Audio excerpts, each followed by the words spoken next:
Assalamualaikum warahmatullahi wabarakatuh. Perkenalkan, nama saya Lia Amalia Wardana dari Farmasi 18C.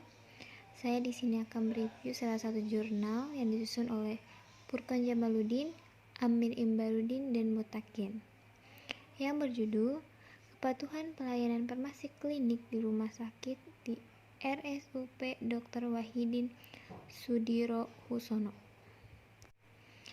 Abstraknya tuh jadi pelayanan farmasi klinik merupakan salah satu pelayanan kesehatan yang berorientasi pada pasien, sehingga perlu dilakukan kesesuaian standar pelayanan farmasi klinik untuk menciptakan pelayanan yang bermutu dan berkualitas. Tujuan penelitian ini dimaksud untuk mengetahui bagaimana keputusan pelayanan farmasi klinik di RSUP Dr. Wahidin Sudirohusono sesuai dengan 11 indikator pelayanan farmasi klinik berdasarkan Peraturan Menteri Kesehatan Nomor 72 Tahun 2016. Metode penelitiannya menggunakan pendekatan kualitatif. Pengumpulan data dilakukan di RSUP Dr. Wahidin Sudirohusono, Makassar, dengan teknik wawancara mendalam, observasi, dan dokumentasi. Informasi penelitian adalah kepala instalasi farmasi, penanggung jawab farmasi informasi obat, penanggung jawab depo, apoteker, dan pasien. Hasil penelitian ditemukan bahwa 11 indikator pelayanan farmasi klinik, yaitu pengkajian dan pelayanan resep, penyuluhan riwayat, penggunaan obat, rekonsiliasi obat, pelayanan informasi obat atau PIO, konseling, visit, pemantauan terapi obat atau PTO, monitoring efek samping obat atau MESO, evakuasi penggunaan obat atau EPO, dispensing sediaan steril, dan pemantauan kadar obat dalam darah atau PKOD sudah dilaksanakan dengan baik, walaupun masih ada indikator yang belum optimal. Hanya satu indikator yang belum terlaksana, yaitu pemantauan kadar obat. Pemantauan kadar obat dalam darah karena terkendala dengan biaya sarana dan prasarana yang cukup mahal. Kepatuhan pelayanan farmasi klinik di RSUP Dr. Wahidin Sudirohusono Makassar sudah dilakukan cukup baik, tetapi masih terdapat beberapa hal yang perlu dibenahi oleh pihak rumah sakit. Di antaranya perlu meningkatkan SDM, penjadwalan visit yang lebih instan, penganggaran yang memadai untuk pengadaan alat kesehatan dan produk sediaan edukasi. Pendahuluan menurut Undang-Undang Republik Indonesia Nomor 44 Tahun 2009 dan Peraturan Menteri Kesehatan Nomor 34 Tahun 2017. Rumah sakit adalah institusi pelayanan kesehatan yang menyelenggarakan pelayanan kesehatan perorangan secara paripurna, yang menyediakan pelayanan rawat inap, rawat jalan, dan gawat darurat. Adapun menurut Adhiko Soesmo atau Alamsyah 2011, rumah sakit merupakan bagian yang integral dari keseluruhan sistem pelayanan kesehatan yang dikembangkan melalui rencana pembangunan kesehatan. Berdasarkan batasan dan definisi atas, maka rumah sakit diartikan sebagai organisasi pelayanan kesehatan masyarakat.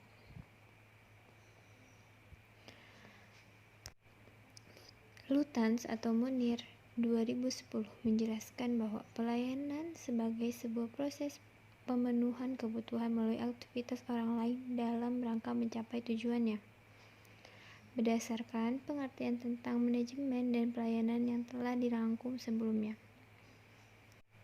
pelayanan kesehatan merupakan salah satu bentuk pelayanan publik yang menjadi kebutuhan dasar masyarakat, di mana setiap individu individu pernah merasakan sakit, sehingga secara optimis akan membutuhkan pelayanan kesehatan untuk menyembuhkan sakitnya.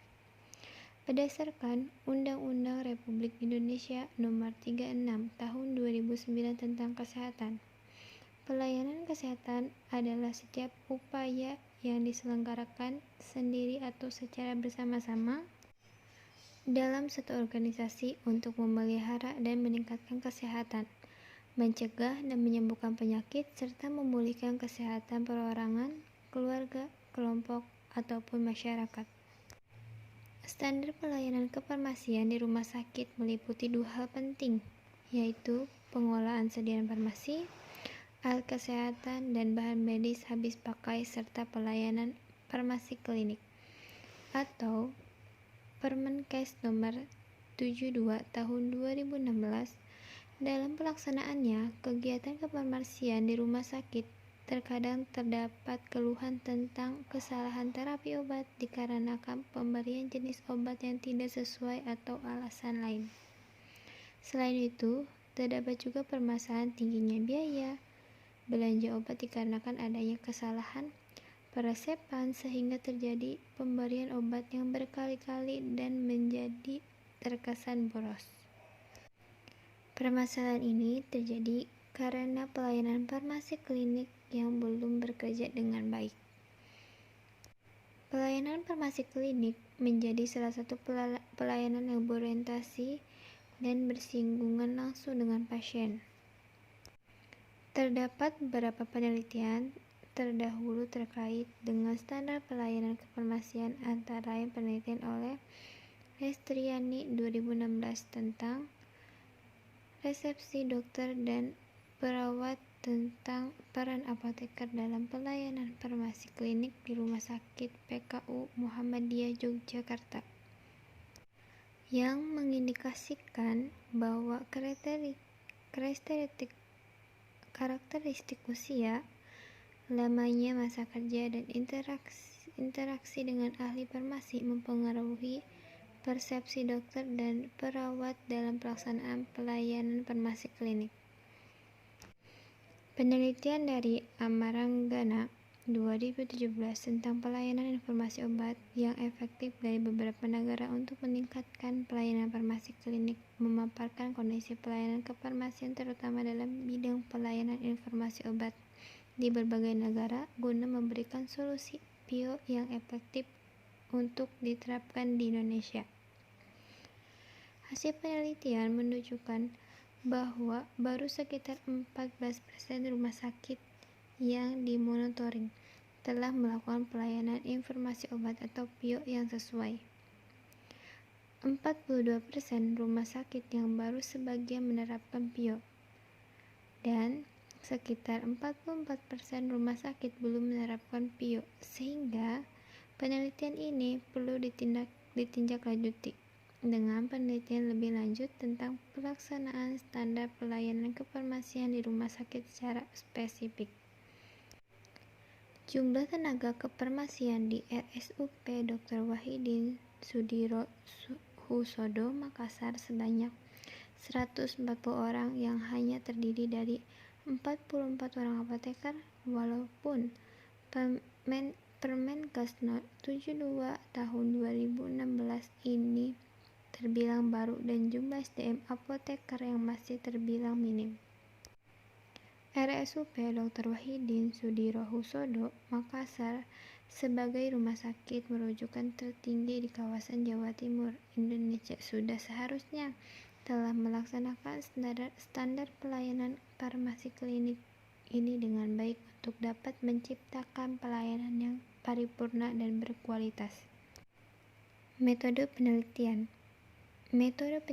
yang digunakan dalam penelitian ini bersifat kualitatif dengan pendekatan deskriptif.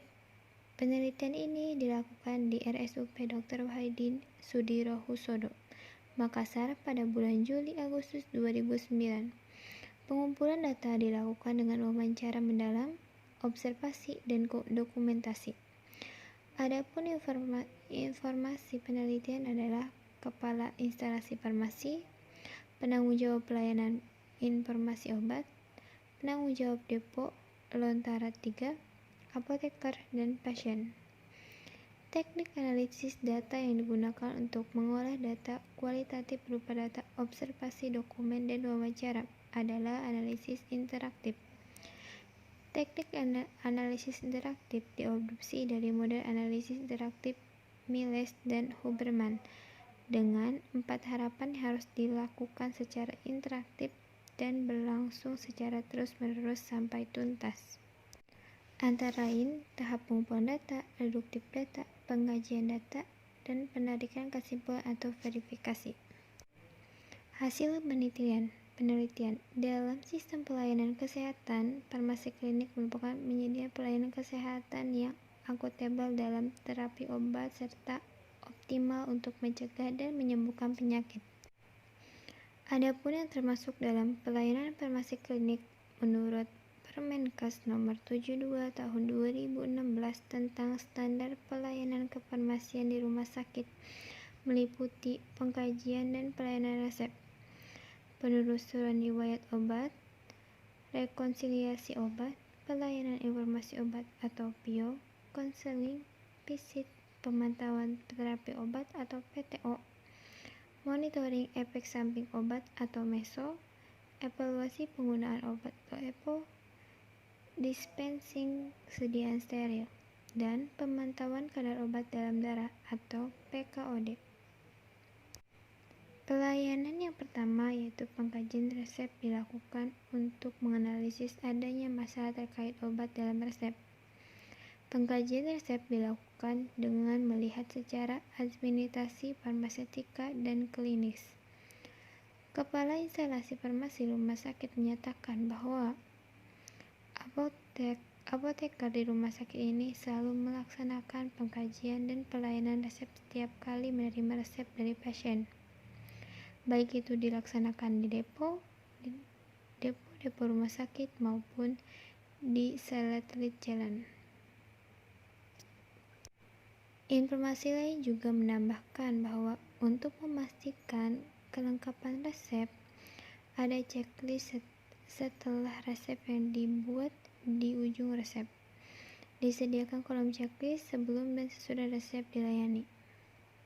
HB Agustus 2009. Bila ditemukan masalah terkait obat atau adanya ketidaklengkapan dan ketidakjelasan resep, maka harus dikonsultasikan kepada dokter penulis resep. Indikator pelayanan kedua, penelusuran riwayat penggunaan obat merupakan proses untuk mendapatkan informasi mengetahui seluruh obat yang tersedia, penuh dan sedang digunakan. Riwayat penggunaan dapat diperoleh dari wawancara atau data rekam medis pencatatan penggunaan obat pasien.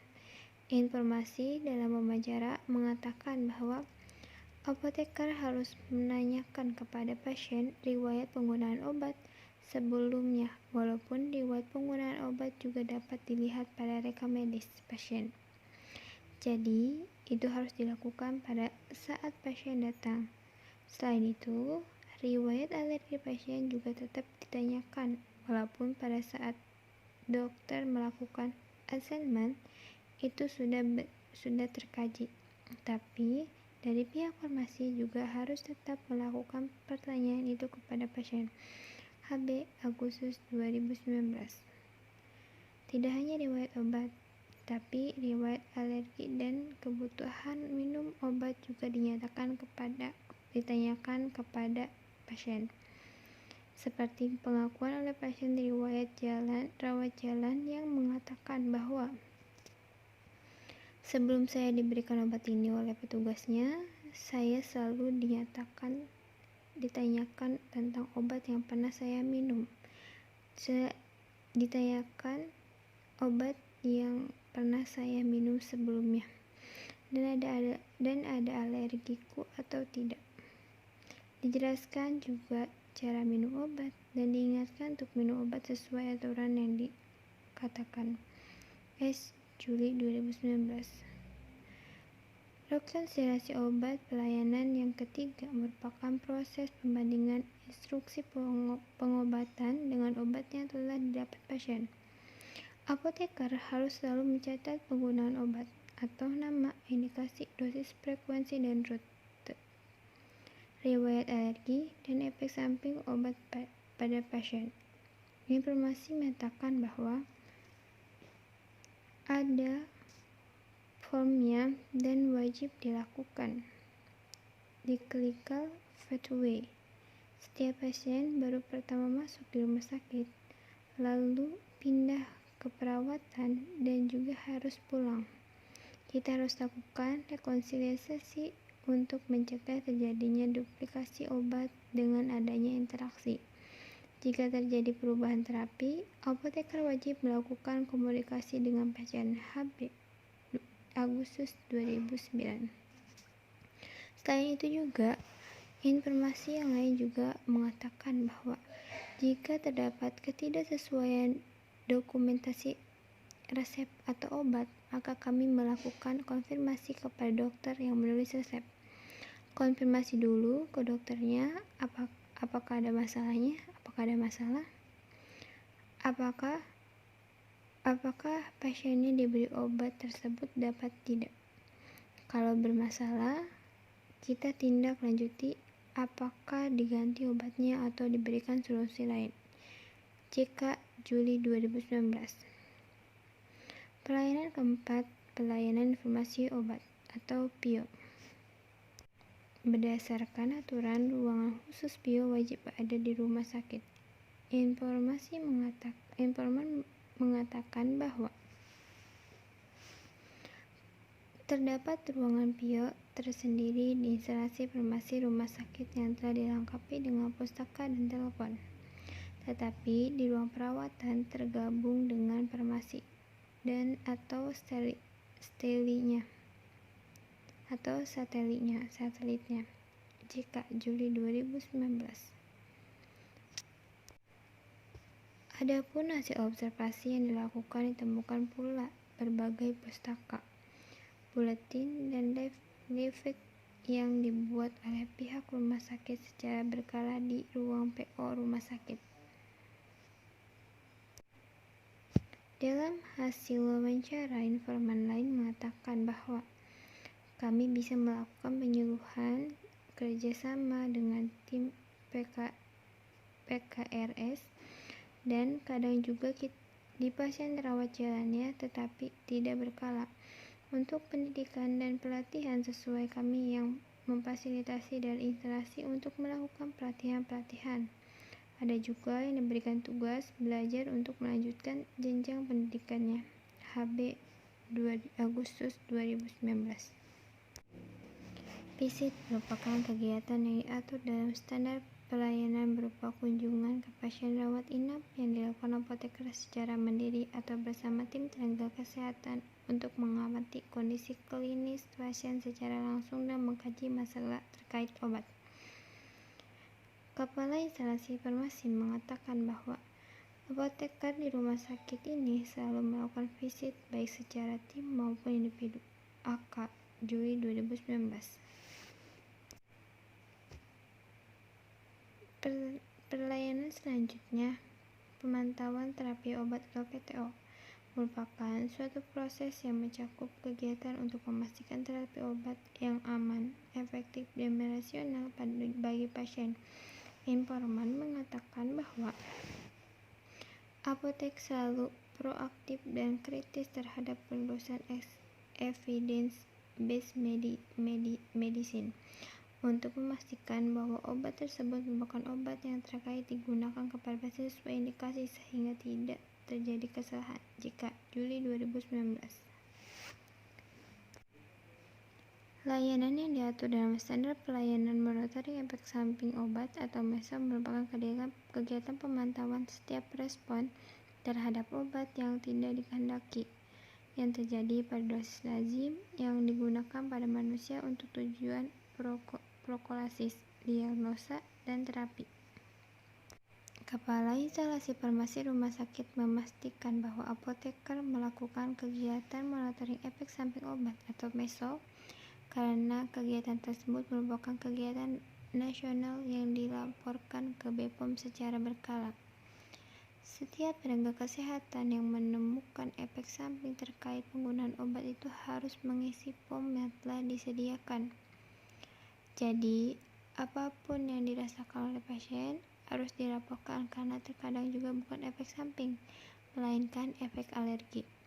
Jadi, setiap gejala yang dirasakan, pasien harus dilaporkan dan nanti tim besok yang melihat apakah gejala tersebut merupakan alergi atau efek samping yang nantinya akan dilaporkan ke Badan BPOM. AK Agustus 2019.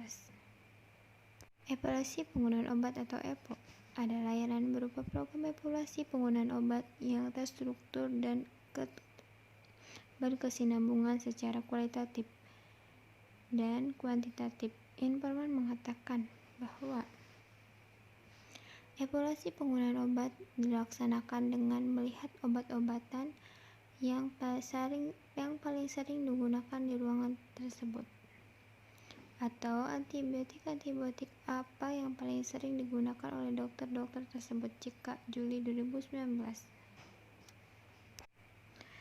Terkait layanan dispensing sedia steril, Kepala Instalasi Farmasi mengatakan bahwa apoteker melakukan dispensing sedia steril semuanya convert terapi dan obat steril yang dicampur jadi satu harus menggunakan teknik antiseptik. AK 2 Juli 2019.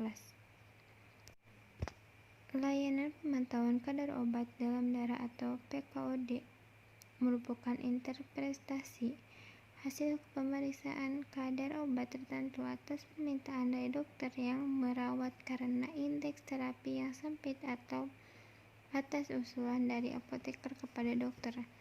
Mengenai hal ini, Kepala Instalasi Farmasi mengatakan bahwa parameter ke-11 ini belum bisa berjalan karena terkendala dengan alat dan biaya operasional yang mahal. AK Juli 2019. Belum adanya sarana dan prasarana yang tersedia menjadi penghalang parameter PKOD ini dapat berjalan di RSUPR Dr. Wahidin Sudirohusodo. Pembahasan. Dalam pelaksanaannya terdapat 11 indikator dalam pelayanan farmasi klinik yang pelaksanaannya sebisa mungkin dilakukan secara optimal untuk dapat menurunkan angka kematian di rumah sakit secara signifikan. Melakukan pengajian resep sesuai persyaratan administrasi, persyaratan farmaseutika, dan persyaratan klinis baik untuk pasien rawat inap maupun rawat jalan. Pengecekan pelengkapan resep selalu dilakukan oleh pihak apoteker sesuai penerimaan resep. Sebagai penerima resep, adapun cara apoteker di RSUP Dr. Wahidin Sudirohusodo Makassar memastikan bahwa resep yang diterima sudah lengkap dan jelas, yaitu dengan membuat format resep yang telah dilengkapi dengan kolom resep farmasi di ujung kanan lembar resepnya. Jika terdapat resep yang tidak lengkap, maka resep tersebut tidak boleh diterima oleh pihak apoteker dan harus konfirmasi ke pihak pembuat resep, yaitu dokter. Terkait pelayanan penelusuran riwayat penggunaan obat, walaupun telah dilakukan asesmen oleh dokter, apoteker juga wajib menanyakan riwayat penggunaan obat sebelumnya dan riwayat alergi pasien. Hal ini dilakukan untuk meminimalisir terjadinya kesalahan dalam pemberian obat.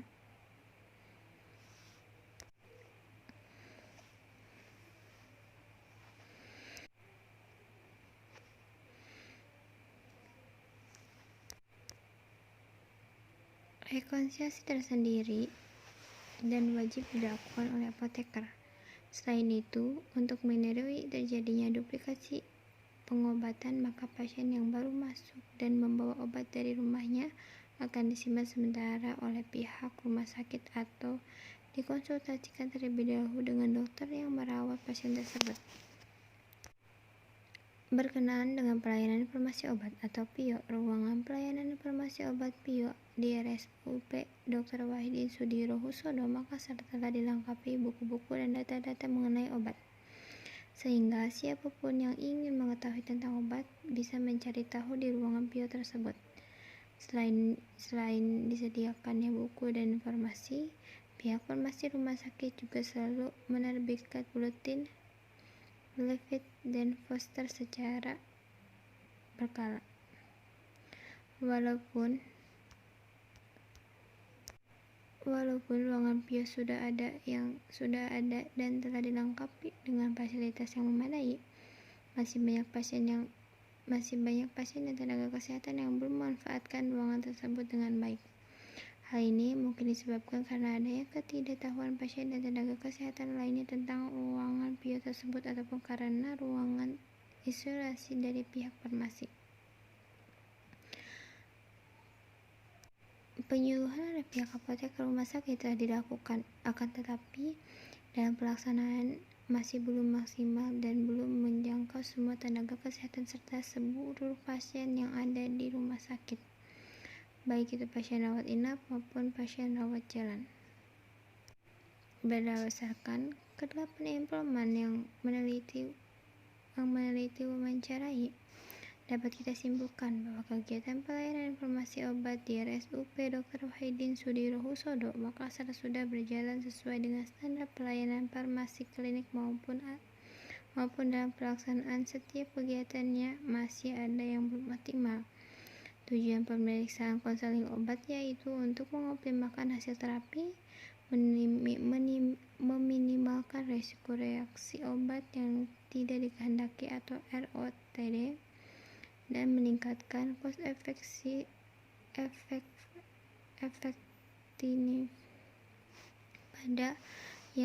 pada akhirnya meningkatkan keamanan penggunaan obat bagi pasien atau patient safety. Apoteker memberikan konseling terkait terapi obat yang diberikan rumah sakit kepada pasien. Walaupun RSUP Dr. Wahidin Sudirohusodo tidak memiliki ruang konsultasi khusus di setiap depo dan satelit, kendala dalam konseling terapi obat di rumah sakit jarang ditemukan sebab pihak rumah sakit sudah menyiapkan berbagai fasilitas apoteker atau konselor yang terpusat di ruangan bio yang dapat dikunjungi setiap saat. Walaupun ada kewajiban apoteker harus melakukan konseling pada semua pasien saat menyerahkan obat, akan tetapi jika terdapat keterbatasan SDM maka dapat dilakukan seleksi pasien untuk konseling yang lebih mendalam. Berdasarkan ke-8 informasi yang diwawancari oleh peneliti, maka dapat disimpulkan bahwa RSUP Dr. Wahidin Sudirohusodo Makassar telah melakukan pelayanan konseling kepada pasien sesuai dengan standar pelayanan farmasi klinik yang ada. Sebelum melakukan kegiatan fisik, apoteker harus menyiapkan diri dengan mengumpulkan informasi mengenai kondisi pasien dan memeriksa terapi obat dan rekam medik atau sumber lain. Seperti halnya yang terjadi di RSUP Dr. Wahidin Sudirohusodo Makassar, karena keterbatasan SDM, maka layanan fisik diprioritaskan kepada pasien yang masuk dalam kriteria aturan yang telah diterapkan. Pelayanan fisik yang rutin dilakukan dan adanya pelayanan home pharmacy care membuktikan adanya pelaksanaan fisik yang optimal maupun dengan keterbatasan keterbatasan SDM. Pada indikator layanan pemantauan terapi obat atau PTO, apoteker dapat melakukan rekomendasi pelayanan masalah terkait obat kepada dokter jika memungkinkan, karena tujuan dari PTO adalah meningkatkan efektivitas terapi dan meminimalkan risiko reaksi obat yang tidak dikehendaki atau RTO. Rumah sakit mendeteksi adanya kegiatan reaksi obat yang telah dikehendaki dengan berdasarkan form yang telah ditetapkan dalam indikator pelayanan kemasan klinis monitoring efek samping obat atau MESO. Karena kegiatannya bersifat nasional, maka setiap orang yang kontak dengan pasien mempunyai peran penting dalam melaporkan efek samping obat segera mungkin. Selain melakukan monitoring langsung pada setiap efek samping obat yang mungkin terjadi, pihak apoteker RSUP Dr. Wahidin Sudirosodo juga mengidentifikasi obat-obat dan pasien yang memiliki risiko tinggi mengalami efek samping obat untuk mencegah terjadinya efek samping pada pasien yang berisiko tinggi. Terkait polusi penggunaan obat atau EPO, temuan yang dapat adalah apoteker di RSUP Dr. Wahidin Sudirosodo Makassar telah melakukan evaluasi penggunaan obat secara kualitatif dan kuantitatif yang didokumentasikan pada sebuah form evaluasi penggunaan obat. Berdasarkan dari informan yang meneliti mewawancari dapat kita simpulkan bahwa pelaksanaan dispensing selain steril berjalan sesuai standar pelayanan farmasi klinik. Memantau kadar obat dalam darah PKOD belum dapat berjalan dengan baik karena adanya keterbatasan sarana dan prasarana.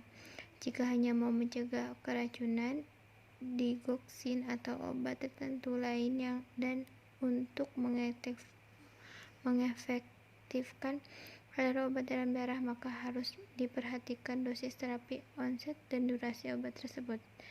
Berdasarkan ke-8 informasi yang diteliti wawancarai, dapat disimpulkan bahwa RSUP Dr. Wahidin Sudirosodo Makassar belum dapat melakukan pemantauan kadar obat dalam darah sesuai dengan standar pelayanan farmasi klinik. Kesimpulan dan saran. Kesimpulannya yaitu kepatuhan RSUP Dr. Wahidin Sudirosodo Makassar dalam penerapan standar pelayanan farmasi klinik sesuai dengan Peraturan Menteri Kesehatan No. 72 Tahun 2016 tentang standar pelayanan kefarmasian di rumah sakit sudah dilakukan dengan baik. Dari ke-11 parameter pelayanan farmasi klinik yang ada, RSUP Dr. Wahidin Sudirosodo Makassar telah melakukan 11 parameter dengan baik, walaupun masih ada beberapa parameter yang belum berjalan dengan optimal. Di antaranya masih adanya penulisan resep yang tidak jelas terbaca, pemanfaatan sarana ruangan PIO yang belum maksimal karena ketidaktahuan pasien dan tenaga kesehatan lainnya, tidak adanya ruang konseling khusus, serta pelaksanaan visit yang belum menyeluruh dilakukan karena keterbatasan jumlah SDM dibanding dengan jumlah pasien yang ada di RSUP Dr. Wahidin Sudirosodo Makassar. Terdapat satu parameter pelayanan farmasi klinik yang belum dilaksanakan oleh pihak RSUP Dr. Wahidin Sudirosodo Makassar, yaitu parameter pemantauan kadar obat dalam darah atau PKOD. Parameter tersebut belum dilaksanakan karena terkendala dengan biaya peralatan dan pembelian alat yang cukup mahal. Akan tetapi, untuk meminimalisir kesalahan dalam pemberian obat dan mengefektifkan kadar obat dalam darah, karena itu tersedianya alat PKOD, maka pihak rumah sakit khususnya dokter dan apoteker sangat memberikan dosis terapi dan durasi obat ketika memberikan jenis obat tertentu membutuhkan fungsi alat tersebut.